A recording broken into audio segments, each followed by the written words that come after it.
What we hear outside of the camp and outside of Standing Rock, what I feel when I'm in camp is unity and people caring for each other, providing food for each other, providing wood for each other, and heat. Now they're starting this amazing school, which I would like to be part of in the future, because I'm going to be back. But this is really a tale of two cities, the situation here. I'll start with the positive part of it is Native people who have, from the very beginning, from way before I was born, have been telling white people what needs to happen if we're going to survive, that we are one with the earth, with the water, with things that grow, and that if we don't respect that and live in harmony with nature and respecting nature, that we can't survive. And yesterday I was very moved when the elder that made the prayer at the luncheon of thanks. Remind me his name, Leah? Jay Taken Alive. Jay Taken Alive. And he said, when you pray, lift your palms up to the stars, because we come from the stars. And, you know, I realize that has now been proven by science. We are all made up of molecules from the stars. And quantum physics shows that we are all one. We are just waves of energy. And it moved me so much because Native people have known that from the beginning. They didn't need science to tell them that. And it's to our detriment that we didn't pay attention. And we're at a situation now where it's almost too late. We've done so much damage. You know, Sitting Bull said the love of possession is a disease with them. And that's what we're seeing here. The love of possession is a disease with them, which means greed. And that's what the pipeline represents, greed. We don't need fossil fuel. We have wind, we have sun. In fact, that green energy is less expensive and it provides more jobs than fossil fuel industries do. And so this is the direction that we have to go in, and this is what the people that are gathered here, standing with Standing Rock, are saying in a prayerful way. Pipelines and oils that can desecrate sacred land and spoil our water will be the end of humanity. Not just Native Americans, not just the people who live here, but everyone. And that we have to understand, we have to finally, we Europeans, wake up to the message that you have been telling us for centuries and centuries, because we're almost at a tipping point. Once we pass the tipping point, there's no going back. One of the reasons that I'm so moved and happy that I've been here is that it's a message of hope, especially from the young people. And you do feel that the ancestors are here. You feel that Sitting Bull is here. Yesterday during the prayer, I saw the presence, and my friend with the youth council, Leha Spoonhunter, he showed me a photograph that was taken, I believe, in early October, when the youth went down to the front line as a group, peacefully in prayer, and photographs were taken. And in the black sky above them were these orbs of light. And I saw them and I knew what they were because I've seen them in other photographs before, in other sacred places like in Ireland. And those orbs are spirits, and they go to people who need help and support, and that was so moving, and I know that it's true. And I wanted to come here now, and I wish I could stay longer, but I'll be back,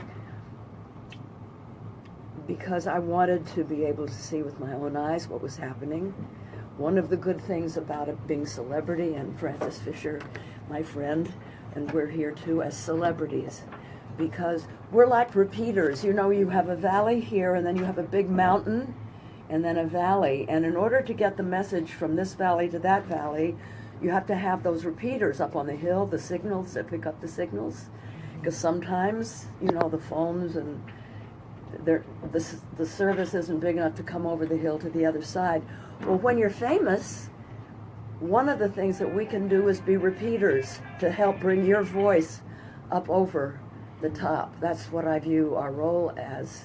Not to, you know, get acclaim for ourselves or anything like that, but to try to carry the message out. And the message for me is a message of hope. The message is to tell people that you are here unarmed, that you are here in prayer and in ceremony, no matter what the police say. They are lying to justify what they're doing, so what's new? And we have to get the truth out, and I will do all I can. I pledge myself to Standing Rock and to everyone, all the warriors that are here in prayer and ceremony and peace, that I will do everything I can to help not only stop the pipeline, but to help create a healthy community going forward. Francis? I think you said it all. I've been here since Sunday before last, almost 2 weeks, and I had a couple of contacts here in camp, and I have met so many people who have opened their arms to me and given me the most amazing hugs, because I've been watching. I follow Digital Smoke Signals, the amazing work of Myron Dewey, but there's nothing like being here and feeling what it is to be at camp. It was very distressing for me to be on the bridge last Sunday when the militarized police attacked the prayerful people, the water protectors. I didn't get right up to the front lines, but I got close enough to record, and there in the recordings you could hear people singing and playing their drums. There was no violence where I was, yet I saw, you know, the attacks with the water cannons and the pepper spray and the concussion grenades. And I've never seen anything like that. It was as if they were at war with these peaceful people. And I opened my room to the medics who had worked all night, and some of the stories they told, some of the photographs they showed me, not of people, but of the welts that were on bodies, and the bean bags. I never knew they make such an impact and bruise, and then the pellets they spray out and hit the other people who are around that person who got hit. I'm thinking, why are they so scared of prayerful people? People who are the original environmentalists. You all know what it is, as Jane said, how to take care of the land, how to take care of the water, how to take care of your next 7 generations. And it's a message that I think one of the positive things that is coming out of this terrible situation, which I feel is ground zero for so many issues, is that people are learning about you in a different way. I've never heard of a group who speaks about prayer in such a way that is what your culture is. You know, it's all about prayer, and it's something that seems to be lacking in the European corporate structure. I don't know. I don't know where to go from here, except that I know that I want to get this out to the mainstream media. Now that the election is over, it would seem like there could be a little room for something other than who the next cabinet people are going to be. I think about how there has been no communication from our president about this, even though Kendrick Eagle, I don't know if you all saw his video, but, you know, he's one of the youth who went to see President Obama, and he told his story, and the president said that he was going to help as long as he was in office. He would help. And he's got how many weeks left, and he's still yet to help?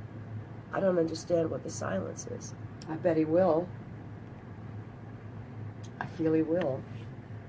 When? Well, Before January 1st, I hope. I think. Yeah. I just feel that he will. Well, the moment he said we'll let it play out in a few weeks, look what happened. You know, we're living like in dog years here where he's making decisions.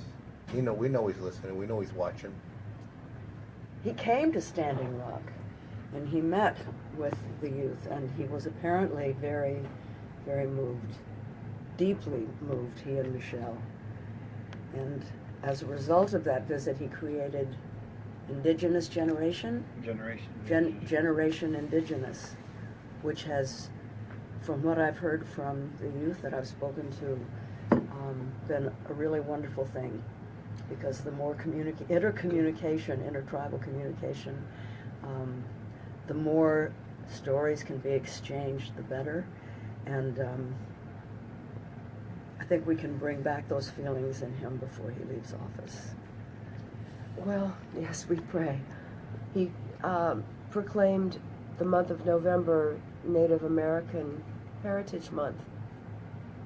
And people are being thrown into jail and arrested and attacked by militarized police and lied about, trying to turn the story around and make it look like it was the water protectors who started fires, when you can see it all in the footage. Yeah. In Myron Dewey's footage, you can see the truth. I mean, what I've been doing is putting out that the Department of Justice needs to be called, and the number is 202-514-2000, extension 4, and you can call on Loretta Lynch to have an investigation of the human rights violations here at Standing Rock, perpetrated by the Morton County militarized police upon the peaceful water protectors of Standing Rock. That's one of the things that I've been, you know, telling my friends and putting it on Facebook and all that, because I think the more calls they get, the more they're going to realize they've got something serious on their hands. Because what I don't want to go into fear about this, but my feeling, and it's around the camp, that the next attack could be worse. It could be deadly. I mean, Sophia, if that explosion had not hit her arm and maybe been a foot higher, it could have hit her heart or her face, and she may not have lived. This is insane to have this kind of reaction to what people want, which is clean water. And not just for them. It's not just for your tribe.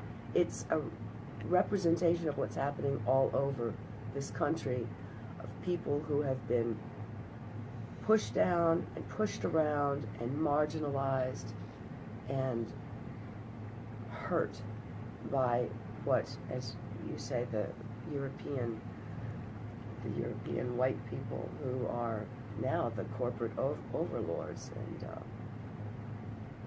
one bit of good news that I heard yesterday is that Native woman who has worked for many years with the United Nations on behalf of Indian country, there is going to be I don't know what to call it, a hearing, a meeting at the United Nations about Standing Rock on December 9th. I don't know exactly what that means in the long term, but it's a moral victory that they are hearing that they will hold this meeting, and I'm going to try to go to that, and many others will do. And the price of oil is dropping. The price of solar and wind is dropping, so it's labor intensive, so it makes more sense to go green than to go fossil fuel. So the longer that the pipeline and all the other efforts like that can be postponed, can be forced to go to court, to just anything that it costs them money, and the more money it costs them, given the fact that oil is very cheap right now, the less viable the whole project becomes. This is what happened in the Arctic. You know, at first I was angry with President Obama because he gave permission to Shell to drill in the Arctic. But then I found out they raised the bar so high in terms of environmental regulations that it cost so much money, plus all the protests, it wasn't worth it for them anymore, and they backed out. So, you know, the longer we can, I know it's hard for those of you on the front lines and those of you who are going through winter here, but the longer we can do it and make them have to wait and wait and wait, the better it is. So we have time for a few questions from the media, and we'll go ahead and start with Darren there. Yeah, thank you guys for making your way here. Ultimately, the question that's burning is, when did you find out about the situation happening here, and what moved you to actually come here? I heard about it in August, and I was making a movie in Colorado with Robert Redford, and I wasn't free to come.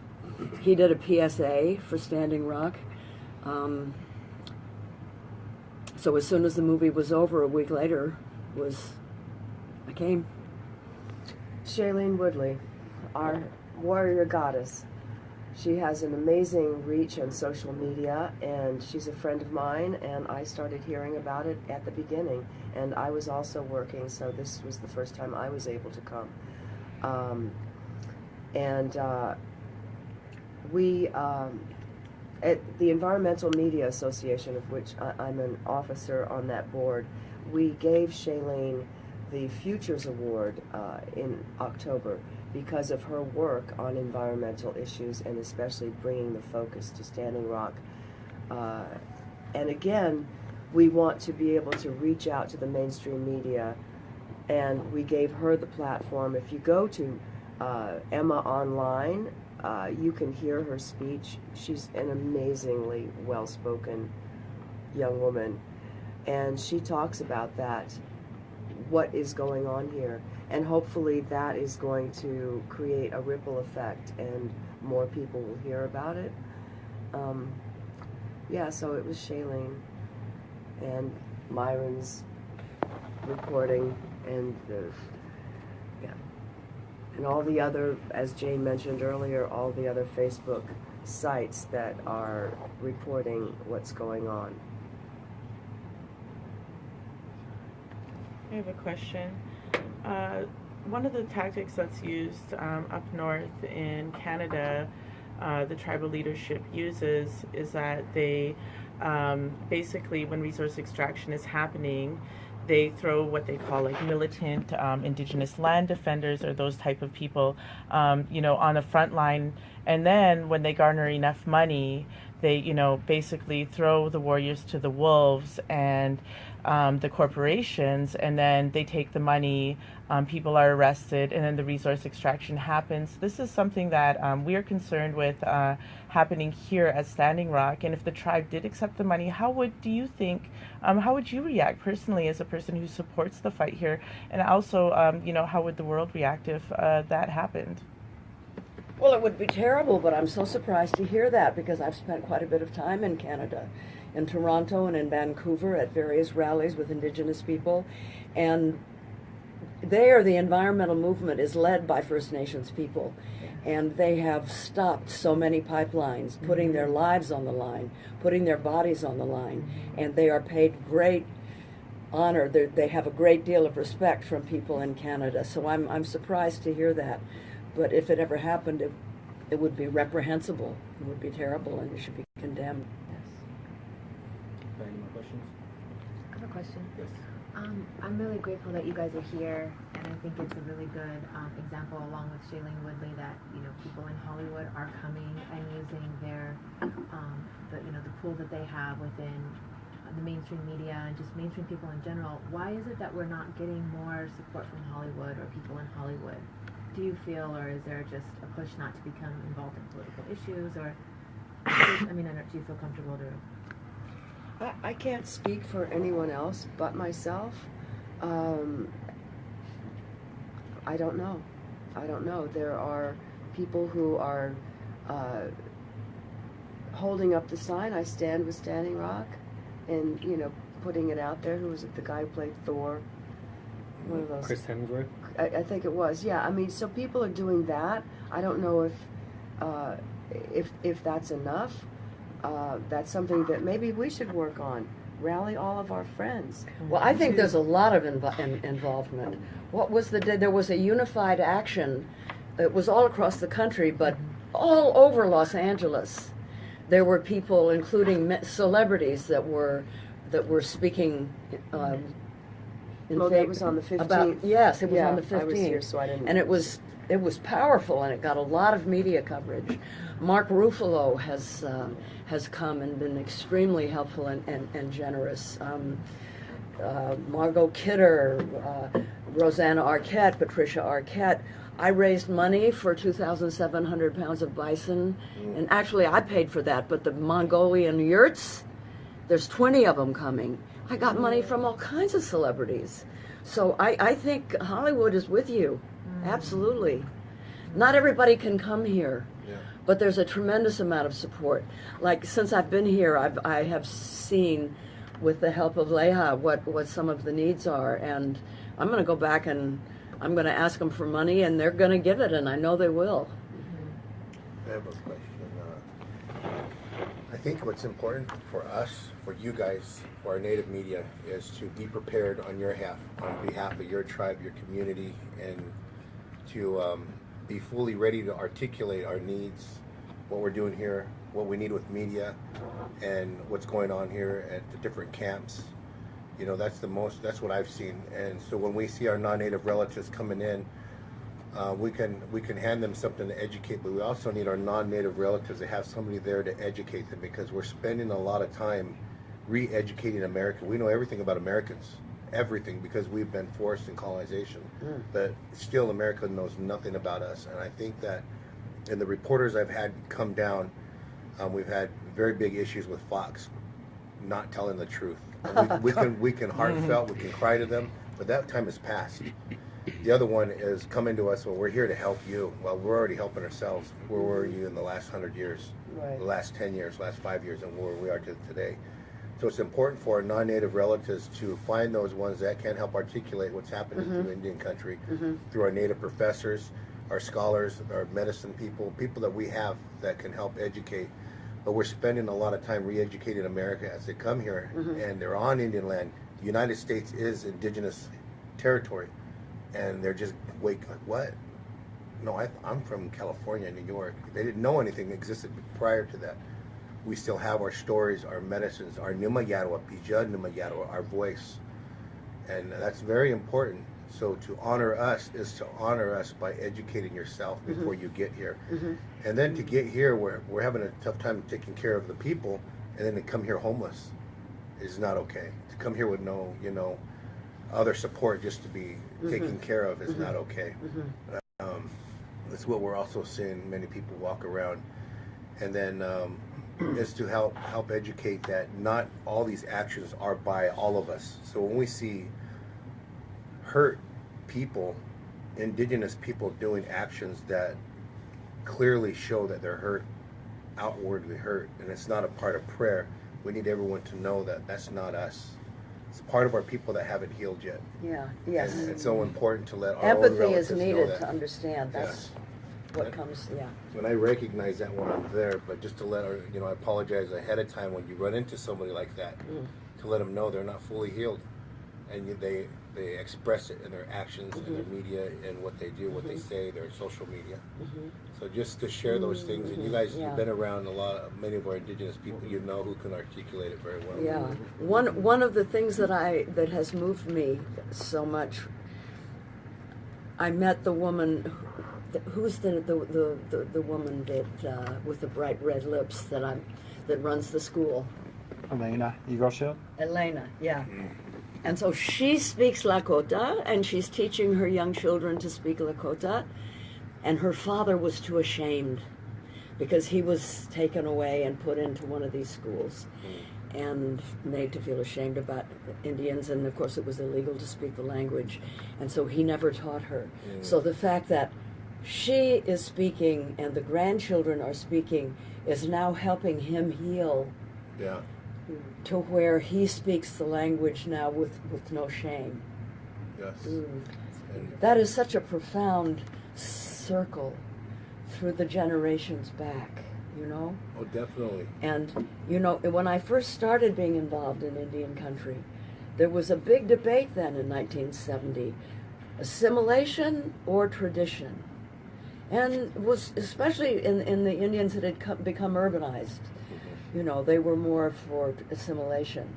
And now it's so clear that going to traditional ways, keeping the language alive, knowing where you come from, knowing the real Howard Zinn version of history. I say Howard Zinn because he wrote the People's History of the United States, and it tells the truth, which most schools don't teach, and how important it is for Indian youth to know their own history. And that's why I really want to support this school that's developing at the camp, which is so beautiful. And I'm going to be writing an article for Huffington Post, and I hope you'll all be happy with it, but I'm going to tell the positive stories. Yeah, you've been a part of it a lot of years, especially with Lenata Warjack. But that's been the biggest issue, is re-educating. But I also want our viewers to know that from one indigenous person to the next is a different opinion depending on their healing from the historical trauma. So I've seen people come with beautiful teachings. I've seen people that only know those teachings, and they'll talk at you, not to you. And then I've also seen elders chew people out just because they're non-native, and then the non-natives leave and they're like, hey, he was angry. Then I went and spoke with the elder, and he had no idea that they were from another country. So what helped him heal, and is to recognize that not everyone is in the same spot. But for our non-native relatives, to educate them where we are today in the 21st century. The second decade, our existence is the resistance. So we have time for one more question. I have, what we've noticed in ceremony is that the empowerment of the women is becoming very strong in our ceremonies. And I just wanted to know if that translates to you and what you've witnessed of how the women are standing. It's so moving to me. As I said earlier, when I came to camp, the hugs that I would get from the women, it's, the old Hollywood hug is like this, right? Hey. But they fully embrace, and I could feel myself relaxing and blending in with the people who hugged me, especially the women at first. And just that simple act of holding is so healing. And there are mothers, and to me they represent the water. They represent Mother Earth, because women can have children, and that's what Mother Earth does. But women are also warriors. Women are going to the front line. That was the one problem I had with the prayer yesterday, when the elder was speaking of the quote from Sitting Bull, I don't fight because I'm on the offensive, I fight to defend women and children. And I'm thinking, we don't necessarily need people to fight for us. We can fight. And all around the world, you know, the saying is women hold up half the sky. Women are leaders in a different way, but we need both. Yeah. We need both. But women are the agents of change, especially young women who haven't absorbed the oppression for as long.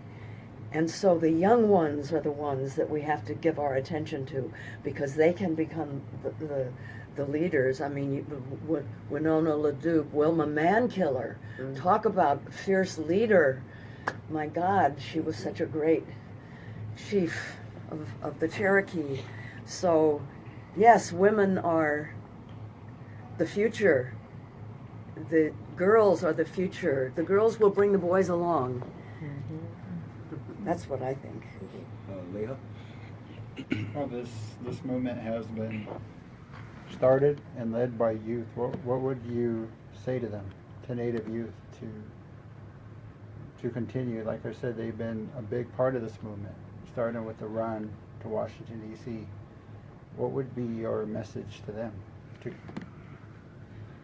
I asked the tribal chief, the tribal chairman, David Alcambo, where did the strategic focus on water come from? And he said it was the young people who said, we have to fight for the water, and we have to fight prayerfully, but we have to fight. And it was the young who ran to Washington, and that experience of the running was what made a lot of people aware of Standing Rock. And I think God bless the youth. Stay strong. Stay strong. Listen to your elders and then teach us and learn and be proud of what you represent, because what Indigenous people represent is the truth. I'm speaking of the ones that have not been so wounded that they have, at least for now, lost the spirit. But those who have the spirit in them, they are the truth. And you've been telling us the truth for so long and we didn't listen. So keep teaching us, because it's the only way we're going to survive. And really, your message is what is sacred, and is what it can save not just you, but all of mankind, humankind. And to keep reaching out.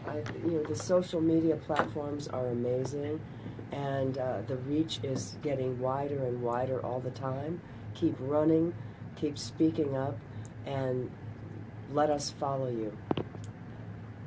One more question. All right. Speaking on women and youth, I don't know if you've heard about the woman who was charged with attempted murder, Red Fawn Fallis. If you know anything about it, is there anything you'd like to share with our viewers and how they can help and how you intend on helping? We need to bail her out. Yeah. First of all, she was framed. She's accused of attempted murder. They said she had a gun, and the videos and the witnesses that were there say that was not true. She couldn't possibly have a gun. She was being pinned to the ground by police officers, and nothing of that. That was used to arrest her and put her under serious charges in jail with more than $100,000 bail. And why did they do this? I've learned from Leha that she is one of the fiercest of the women leaders, that she is very, very, very important to the camp. And so they've taken her out, and we have to try to raise the money to get her out of jail and then make sure she has good lawyers and good defense, because it's a frame-up. And there is a documentary that's being assembled as we speak. The other great thing that's happening here at camp is that everyone is sharing their footage. There's no oh, this is mine, you can't have it. Everybody's sharing their footage. And so there are about 3 or 4 different filmmakers who have done some pieces, and it's being edited together so that can go out. you know, John Quigley, who does the aerial art. He did the big free red fawn with people's bodies, and took a photograph from his drone. And we've got that footage. We've got interviews with her relatives, and that's all being put together. And is there a fund? Is there a fund to raise money we could talk about? Yes, that same crew that's building that site, they're attempting to launch freeredfawn.com and .org, but that basically will include the link of how people can find out how to help her. Is that up yet? It's going to be launched intended on Sunday. They're going to launch that video that you mentioned in DC at the Dave Matthews concert. We'll share that. We'll make sure that all the media outlets share that information. But closing this, I would like to ask Savannah Thunder. She's the youngest one in the rooms. She's our youth. She's the one empowering us as Indigenous people. So I would like Savannah, if you have a question for them. I don't really have a question because everything that's been asked, and there's been a lot of answers that have been asked, and I think you two are a very powerful woman, and I really, really do think, you know, using your privilege and your outreach to use, like you're using that and you're taking that and you're spreading it everywhere. And I know my community, my youth, we're so influenced by media, and I know that any ounce of help is really, really grateful, and I'm really overwhelmed because I really want to share as much as I can. And I think with women like you, it's a lot. So I want to thank you for youth. Thank you. Did you want a question, to ask a question? No, okay, I thought you had. Yeah, we'll thunderclap it, right? We'll thunderclap it on Sunday. So on behalf of the Standing Rock Sioux Tribe, the camps, the youth, the Indigenous youth, the people, Indigenous media, we would like to say thank you to each of you for taking the time out of your busy schedules for coming here to Standing Rock and showing your support and standing in solidarity and prayer with us. This is a powerful movement, and you know, no matter what race, age, or religion, we're here together, we're praying together, and we're going to stand together to end. Thank you, William, and thank you for making it possible for us to talk to the Indigenous media. This has been a special thing for us. Thank you. Thank you. Thank you. I mean, you don't have to record me. I just want to, I want to say thank you to my brothers and sisters, my Native media friends here who are here every day covering it. This is my third time coming back, and I want to be here as long as I can. So I just want to say thank you, Myra, and everyone, you know, for sharing what you've been sharing, that I continue to share, and of course to these two wonderful ladies for being here, for sharing your words and things from your heart. Listening to my daughter Savannah as a mother, I'm watching her going, oh my gosh, it's so cute. So yeah, just thank you again from the bottom of my heart for being here and for everything that you are doing and the message, spreading the message. Well, we're here for the long haul. We're standing with you for as long as we can. And wherever we go, we spread the message. Like I'm disappointed that I have to leave early. I have to leave on Sunday to go work, but I'll be in Montreal, finding people there and spreading the word. And if you've got our numbers. If there's ever anything that urgently needs to be done, text us or somehow so we can get the message out, because there is so much to look for, you know, to go to the sites. I don't have a secretary, but I have a cell phone. And if something is urgent, you can get a hold of me and I will spread it around. And I'm going to write to Obama. You're going to write to Obama, and you can do I can get a letter to him. Yeah. Just fly to the White House. Hmm? Just go to the White House. No, I know. I'll send him an email letter. I know how to do that. I know how to get to Trump, too. Uh-oh. All right, yes. You know he divested. You all know that he divested. Yeah. No. Yeah. What? Yeah. He divested from the pipeline over the summer.